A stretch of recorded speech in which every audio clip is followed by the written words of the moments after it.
Hey everyone, welcome back to App Mentor. In today's video, let me show you how you can use Kodi app on Android phone. Let's begin. First, download the app, go to your Play Store, and search for Kodi app. In here, just click the install button.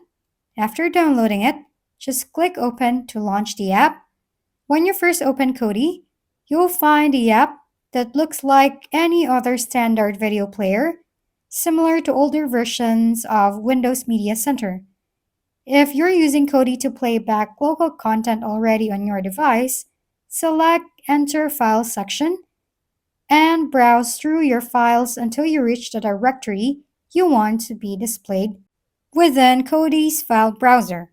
From here, you can add local content into your Kodi library by tapping the Add Video button and then browsing through your device's file system. Once you've done that, your media source will appear on Kodi's main display as an accessible media source. If this video was helpful, make sure to leave a thumbs up and subscribe for more tutorials. Thank you for tuning in.